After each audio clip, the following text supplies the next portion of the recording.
Buenas noches, bienvenidos a Cosechas y Negocios. Buenas noches, Cristian Mira. Hola Martín, ¿cómo estás? ¿Cómo está usted? Bien, muy bien, muy bien.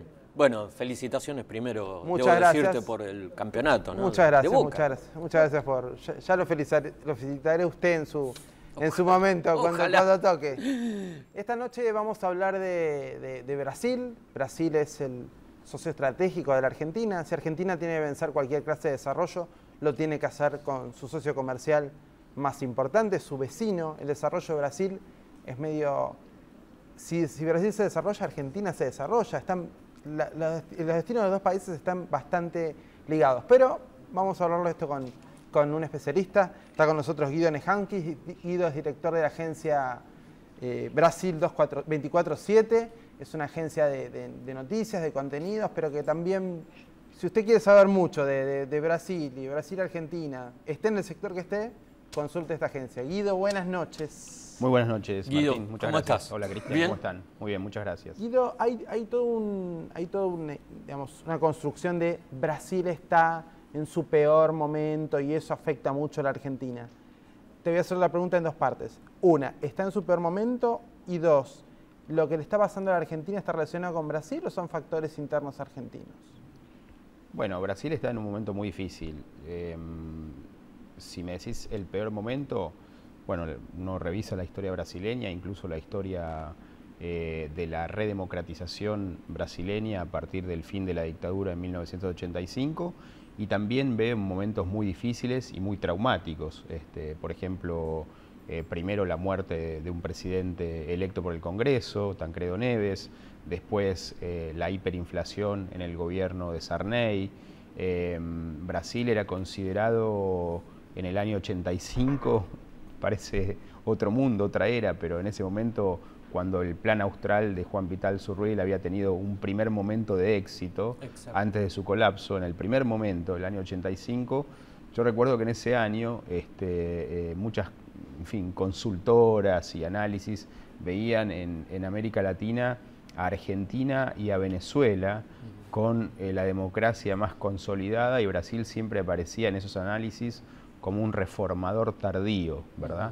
Y la verdad que 30 años después la historia es muy diferente, y Brasil, más allá de su momento duro de hoy, con una proyectada retracción económica muy importante, que sería la mayor del último cuarto de siglo, es decir, evidentemente 3 puntos de caída del producto dan idea de la magnitud del problema, una turbulencia política muy grande. Bueno, es un país que en general, como siempre, es un país más de procesos, de políticas, si se quiere, buscar soluciones sin rupturas. Y creo que el país está en ese proceso, más allá de los peligros que entraña la realidad, que es un proceso de juicio político a la presidenta, por el momento demorado, aunque latente, un peligro latente, y también esta situación económica de retracción que yo diría también alimenta la crisis política, y la crisis política alimentando la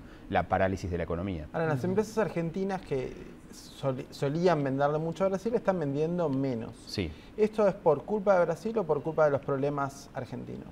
Bueno, en Brasil ha habido un proceso de depreciación muy fuerte del real. El año pasado los operadores de comercio exterior en Argentina estaban trabajando aproximadamente o en promedio con un real de 2,5. Lo vimos hace pocas semanas en 4,25 por dólar. Hoy está un poco más estabilizado en torno de 3,80, 3,90.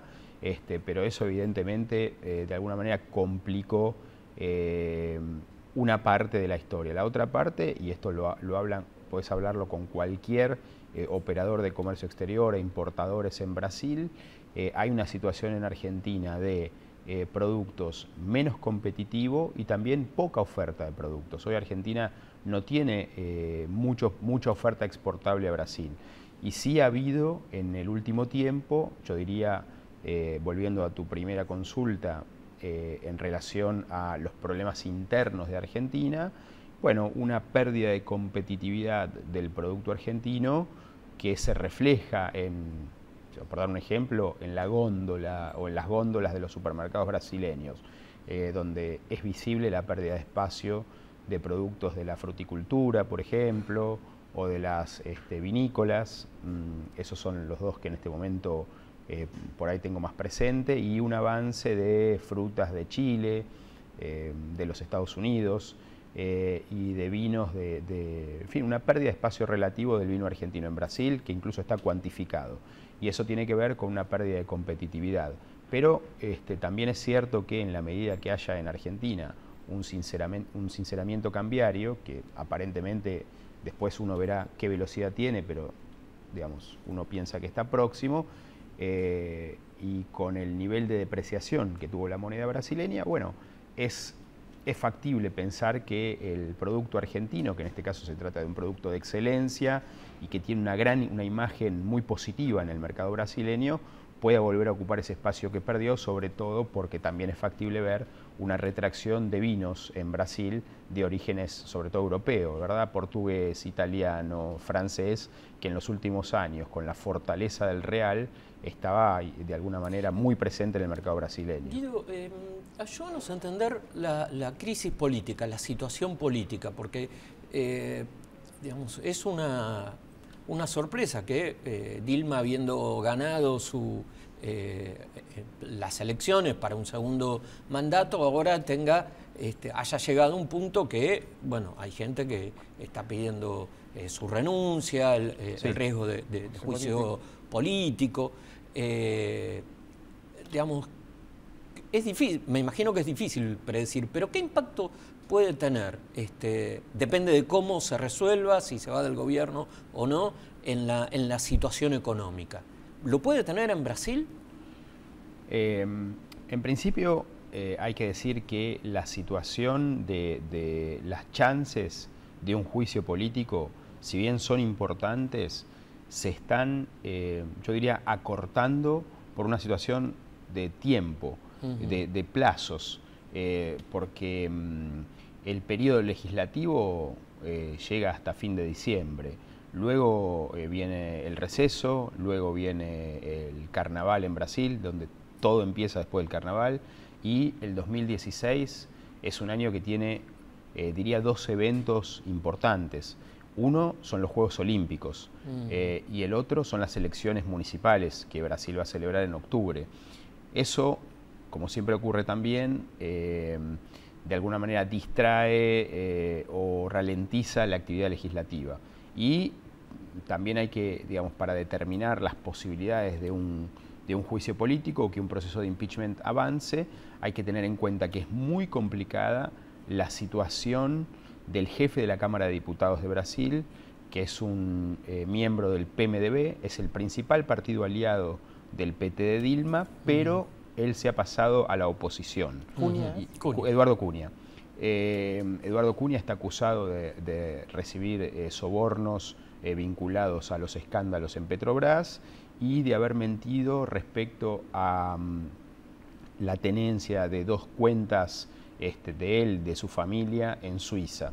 Esto de alguna manera complicó mucho su situación, enfrenta un proceso en el Consejo de Ética de la Cámara de Diputados, y si bien tiene poder de fuego, también tiene de alguna manera limitada su capacidad de llevar adelante un proceso de impeachment. Lo puede hacer, sí, lo puede hacer, pero en base a la limitación de tiempo que la oposición necesita, si quiere llevar adelante un juicio político, tendría que ser este año. El año que viene sería más difícil. Y la situación de Eduardo Cunha, bueno, de alguna manera esto le da al gobierno la chance de defender su posición asediada.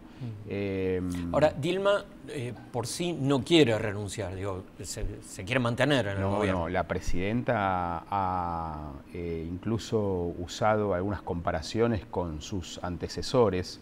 En Brasil, tuvimos en 1961 la renuncia después de 7 meses en el poder de Jânio Quadros. Luego tuvimos el proceso que le siguió. João Goulart, que fue depuesto en el 64, asumió en una condición de limitación por parte de los poderes del ejército, del Congreso, etcétera. Tenía una capacidad limitada y luego fue derrocado en el 64. Dilma dijo que no renuncia, que no se va a dejar de alguna manera condicionar y que tampoco va a sufrir un golpe de Estado, porque lo que está haciendo el gobierno y el Partido de los Trabajadores para defender su posición en medio de denuncias, de exdirigentes detenidos, de acusaciones de todo tipo, es comparar el proceso de impeachment con un golpe de Estado, con un golpe blando o con un golpe a la paraguaya, ¿verdad? Como ocurrió con Fernando Lugo en el 2012. Ahora, ¿por qué te parece que las acusaciones de corrupción en el caso de Brasil, el Petrolao, hicieron que Dilma pase de un 53%, fue elegida 51%? Fue elegida con 50 y... por un poco más de 3 puntos porcentuales de ventaja sobre Aécio. Arrancó en 51%, su popularidad bajó a 7, mermada por los casos de corrupción. Sí.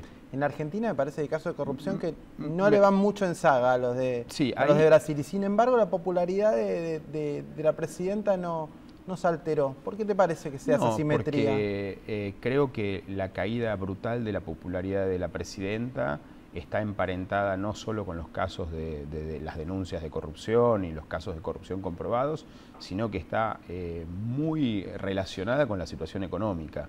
En Brasil hay un aumento muy fuerte de la tasa de interés, hay una retracción en el consumo, hay un desempleo creciente, hay dificultades muy profundas en industrias claves, también una situación alimentada por el caso de los desvíos de Petrobras, porque uno revisa y ve que la industria naval, muy dependiente de la demanda de Petrobras, la construcción de ingeniería pesada, ¿verdad? Y las inversiones en energía, petróleo, gas, son las que más están sufriendo en este momento en Brasil. Entonces, la caída de la popularidad de la presidenta, que ya fue muy alta, sobre todo en el primer periodo, cuando ustedes deben recordar, al inicio del primer periodo Dilma era la que estaba haciendo una limpieza, está relacionada más con la retracción económica, con el aumento del desempleo, que con la situación, con las denuncias. Ahora, en un segundito me seguís contando bien cómo evolucionó todo ese proceso de Dilma. Vamos a una pausa y ya volvemos.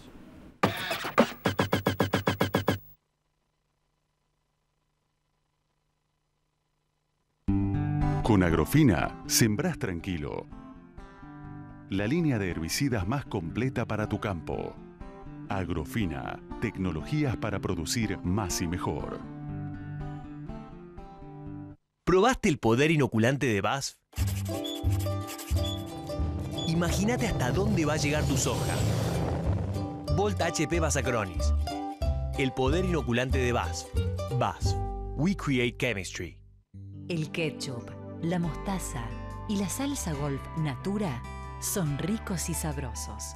Son ideales para ponerle onda a tus comidas. Son bien de familia. Calidad Natura. Bien de familia. Dow AgroSciences. Soluciones para un mundo en crecimiento.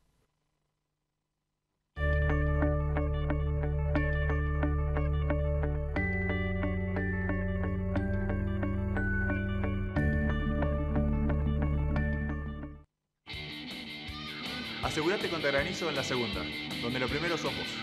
Grupo Asegurador La Segunda. Alberto, disculpe, tengo que mandar un mail muy importante de trabajo. ¿Me presta la compu? No puedo, ahora estoy ocupado. Pero si estás jugando... Estoy re ocupado. Mamá sí que dejaría. Regalale una notebook Asus a 10.999 pesos. Garbarino, pensamos en vos. Green September en Bayer. Inmejorables condiciones en insecticidas y fungicidas. Anticipa tu compra y accede a condiciones comerciales únicas. Contacta a tu distribuidor Dorado. Si es Bayer, es bueno. Advanta presenta sus girasolazos con super, hiper, mega, archi, ultra rinde. CF202CL, CF27CL y CF31. Advanta, 40 años desarrollando el mejor girasol.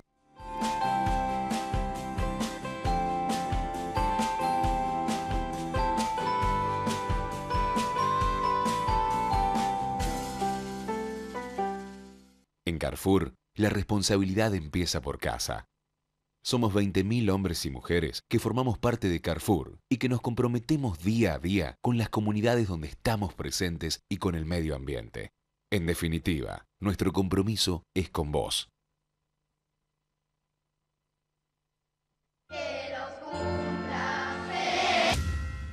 Al cumplir 18 años, miles de jóvenes sin familia pueden quedarse en la calle. Sumate a Doncel.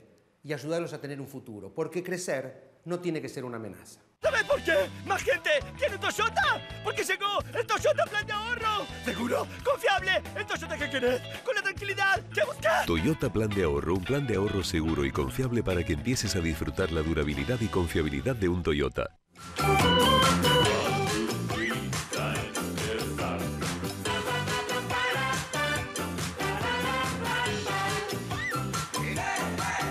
Hagamos que todo suceda. Personal. Syngenta. Incorporamos a la vida el potencial de las plantas.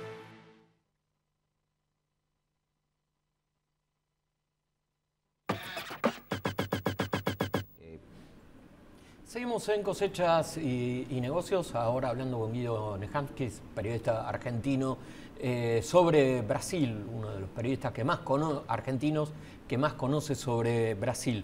Guido, te quería preguntar, en el caso del agro, la devaluación que hubo en Brasil benefició a los productores, están, a pesar de la caída de los precios, bueno, van a sembrar más maíz, van a sembrar más soja. Esta devaluación les permitió a los exportadores brasileños ser más competitivos o más agresivos, o enfrentan un escenario difícil. En general, en Brasil, cuando uno escucha las reivindicaciones del sector agropecuario, tienen más que ver siempre con las cuestiones logísticas, de puertos, de caminos, de lo que se llama el escoamento, ¿no? El transporte de la producción y su llegada a los puertos. En ese sentido, creo que el gobierno ha hecho un esfuerzo no solo por escuchar esos reclamos, sino también para instrumentar a través de políticas públicas muchas de esas reivindicaciones.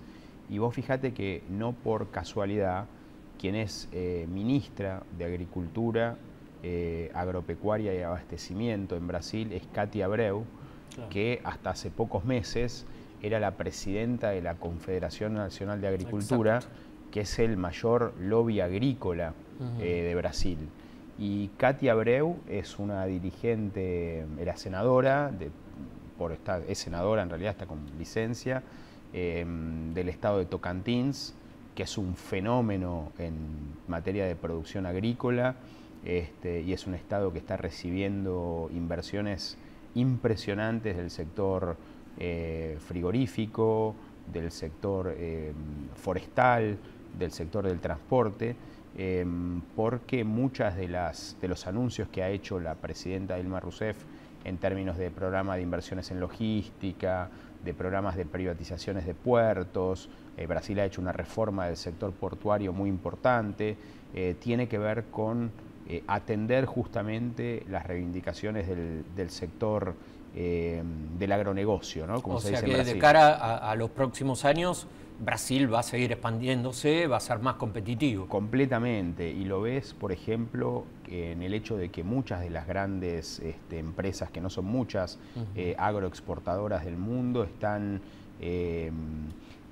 invirtiendo pesado en estados como Pará, por ejemplo, en la región norte del Brasil, para poder llevar o para poder sacar la producción del país, no ya a través de los puertos más congestionados del sur, de Paraná o de San Pablo, sino directamente del norte del país. En el norte de Brasil hay una gran revolución en materia portuaria y de logística, con muchas inversiones millonarias de las grandes terminales agrícolas, inversiones millonarias de las empresas agroexportadoras, justamente para que la producción se movilice desde el centro-oeste, donde está el área de mayor... Mato Grosso do Sul, las áreas de los mayores productores de soja, sobre todo del país, directamente hacia el norte, a través de ferrovías, a los puertos del norte del país, para sacar la producción directamente por ahí. Creo que la crisis económica y la situación de depreciación del real no ha afectado a esta industria tanto como mencionábamos antes, sí, sectores que se han visto muy perjudicados. La conformación de bloques regionales de comercio es un fenómeno que se está dando en todo el mundo y se está afianzando. Estamos viendo firmas de Estados Unidos con un montón de países para un comercio con menos límites. En el caso argentino-brasileño se ha dado como lo inverso. En los últimos años, Argentina me parece más que... Bueno, Brasil también ha tomado algunas represalias, me parece. Pero Argentina limitó el acceso de muchos productos argentinos. Hasta te diría que prácticamente hoy el Mercosur no sé si tiene algún sentido o alguna vigencia. Muchas veces que uno ha hablado con gente brasileña, lo que han dicho es, bueno, Dilma tiene una paciencia estratégica con Argentina. ¿Cómo es la percepción? Sobre todo desde el lado de la dirigencia. ¿Cómo ve la dirigencia brasileña de la Argentina y cómo la Argentina honra el Mercosur y cómo la Argentina respeta el comercio entre los países? Bueno, a mí me gustaría, estábamos hablando recién de la presencia de una ministra como Katy Abreu en el Ministerio de Agricultura, que es, digamos, pro agronegocio, pro apertura comercial, pro, de alguna manera, vinculación con los mercados externos más prósperos, por así decirlo, ¿no? Más dinámicos. Bueno, en el Ministerio de Desarrollo e Industria de Brasil hay otro dirigente que digamos, tiene de alguna manera los mismos objetivos que su colega de Agricultura, que es el ministro Armando Monteiro, ministro de Desarrollo, Industria y Comercio Exterior, expresidente de la CNI, el mayor lobby industrial de Brasil, la Confederación Nacional de la Industria, y también la posición de Armando Monteiro es favorable a la vinculación de Brasil con los mercados con los mercados más prósperos y más dinámicos del planeta. Creo que en ese sentido el gobierno brasileño está esperando, yo diría con ansiedad, la resolución de la incógnita electoral de Argentina para comenzar un diálogo de reflexión y de sinceramiento sobre qué va a ocurrir y qué va a hacerse con el bloque Mercosur y si se va a privilegiar de alguna manera el establecimiento de vínculos con estas regiones hacia las cuales estos ministros son favorables. No es casualidad que Katy Abreu, Armando Monteiro, el propio ministro de Hacienda, Joaquín Levy, que ha tenido algunas definiciones al respecto, pese a que está sumergido en una emergencia muy grande como es la de aprobar el ajuste fiscal en el Congreso, ¿verdad? Pero yo diría que la política externa y la política comercial del gobierno Dilma II, más allá de todos los problemas, de todas las turbulencias de la situación económica, permite vislumbrar que si desde Argentina hay una sintonía para trabajar mejor este abordaje, si se quiere, más moderno o trabajar en una modernización del Mercosur, bueno, creo que Argentina va a encontrar en Brasil un gobierno dispuesto a trabajar en ese sentido. O sea, frutas, carnes, vinos argentinos tienen una buena oportunidad en Brasil en tanto y en cuanto las futuras autoridades argentinas lo encaren de cierta manera. Sí, bueno, Brasil es el mayor exportador mundial de carne, mayor productor y exportador mundial de carne bovina, ¿verdad? Y sus frigoríficos además están por todo el mundo, son multinacionales gigantescas que han crecido muchísimo en los últimos años. No sé realmente si en carnes, menciono esto por tu pregunta. A mí me pasó en un restaurante paulista que me decían, tenemos carne argentina. Sí, por eso por eso hay algunas oportunidades, pero... pero quizás Brasil lo que tiene es el concepto moderno de exportar e importar. Sí, por supuesto, o sea, por supuesto. Pero sí, hay muchas oportunidades incluso en la integración de cadenas industriales, hay muchas oportunidades en el propio mercado brasileño que yo siempre digo, debe observarse el mercado brasileño desde Argentina como una especie de China cercana, ¿verdad? Son 203 millones de habitantes, perdón, a diferencia de Argentina con si bien hay una concentración de la población, hay ciudades comparadas con el tamaño de las ciudades argentinas, de un montón de ciudades, muchísimas ciudades de más de 1 millón de habitantes, muy prósperas en regiones del país o en zonas del país a lo mejor no tan abastecidas o sin tanta competencia como puede ocurrir en mercados más sofisticados como el sudeste, donde está Sao Paulo, Río de Janeiro, o en el sur, ¿verdad? Paraná, Santa Catarina, Río Grande do Sul. Hay que explorar, yo digo, sobre todo para las pequeñas y medianas industrias y para los que buscan oportunidades de negocios en los servicios también, hay que explorar los mercados por ahí del centro-oeste, el interior del estado de Sao Paulo, la región del Distrito Federal, Goiás. Ahí hay muchas oportunidades para los productos argentinos. Guido Nejanquis, director de la agencia Brasil 24/7, muchas gracias por estar con nosotros. Al contrario. Nos vemos Gracias, Guido. con todos ustedes la semana que viene. Buena semana para todos. Buena semana. Chau.